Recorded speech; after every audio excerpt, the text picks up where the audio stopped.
बिस्मिल्लाहिर्रहमानिर्रहीम। PMM पाकिस्तान मुहब्बे वतन movement और मुहब्बे वतन चैनल की जानिब से तमाम देखने वालों को अस्सलाम वालेकुम।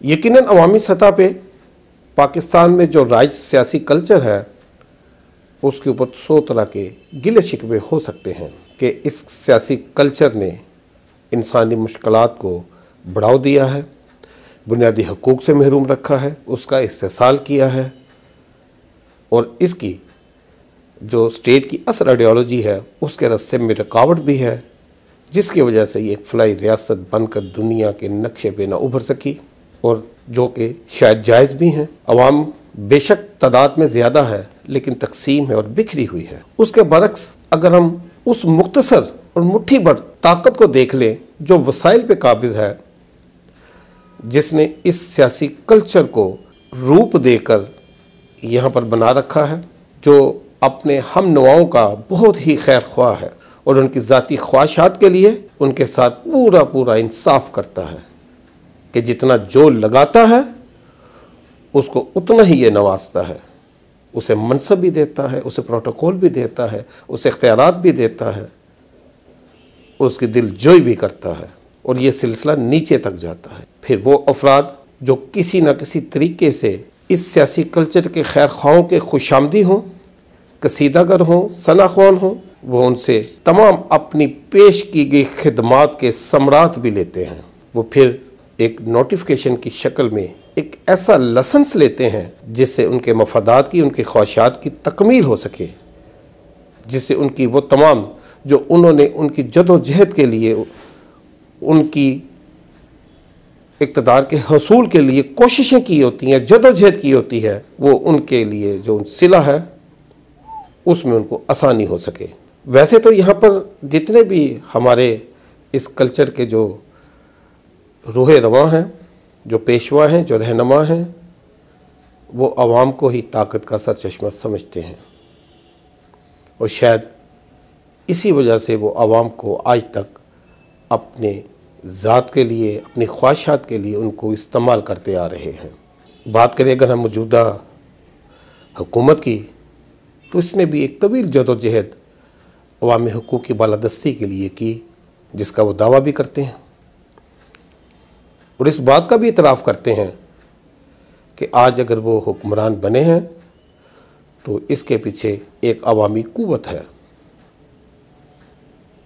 लेकिन क्या वजह है? इस अवामी क़ुव्वत का 74 साल से एहतसाब होता आ रहा है। शायद इसी को मुजरम समझा जाता है कि ये अपनी अज़ियत और मुश्किलात के लिए खामोश रहती है,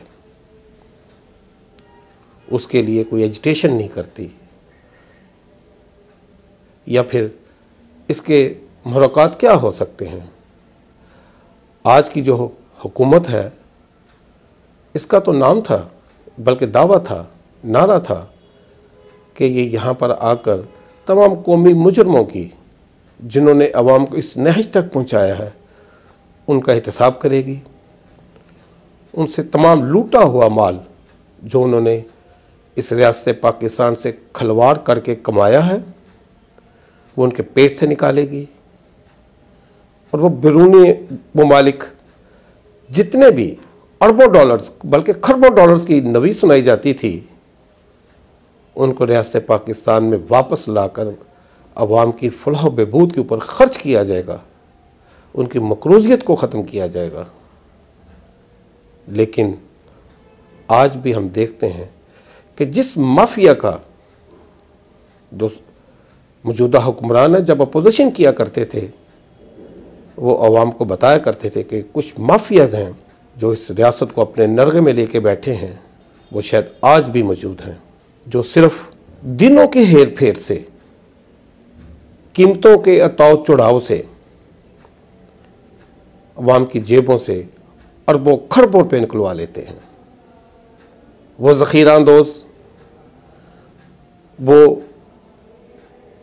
मुल्क दुश्मन, अवाम दुश्मन माफिया फिर क्यों बच जाता है, क्यों बचा हुआ है? आज तो तमाम मशीनरी जो है, तमाम कानून नाफज करने वाले अदारे जो हैं वो इस हुकूमत के पास हैं, तो फिर वहाँ पर हुकूमत के वो दावे नाकाम क्यों हैं? क्या आज मुल्क में करप्शन नहीं हो पा रही, ज़ख़ीरा अंदोज़ी नहीं होती? जो मैंने पहले बताया कि सिर्फ दिनों के बहाने से सबसे पहले कीमतों को आसमान पे ले जाया जाता है, अरबों पे अवाम की जेबों से निकलवाया जाता है, और फिर उसके बाद उनके मसीहा बनकर ये नवीस सुना दी जाती है, ये बात बता दी जाती है कि कीमतें आहिस्ता आहिस्ता नीचे आ रही हैं। चले नीचे आ गई, लेकिन जो पैसा उन्होंने यहाँ पर बहसियत माफिया ज़ख़ीरा अंदोज़ी करके कमाया है, या वो अफराद जिनका वाकई एहतसाब होना ज़रूरी है, जो कौमी मुजरम हैं, या वो पैसा जो मुल्क के बाहर पड़ा हुआ है, अब उसको लाना किसकी जिम्मेदारी है? क्या ये हुकूमत अपने उसी रवायती सफ़र पे तो नहीं चल निकली जहाँ पर इक़्तिदार नशीनों की असल मंजिल हुआ करती है? अब क्योंकि एक नया इंतखाबी मार्का होने के लिए जा रहा है, जिसे हम सेनेट का इलेक्शन कहते हैं, वो भी शायद मार्च या फरवरी में उसका इनेकाद बिल्कुल करीब है। अब इसके लिए हम अगली वीडियो में आपके साथ इसी सेनेट के इलेक्शन के ऊपर बात करेंगे। हुकूमत और पोजीशन अवाम के लिए क्या कर पाएंगी। तब तक के लिए अपना ख्याल रखिएगा, मुझे इजाज़त दीजिएगा। व आखिर दुआना अल्हम्दुलिल्लाहि रब्बिल आलमीन।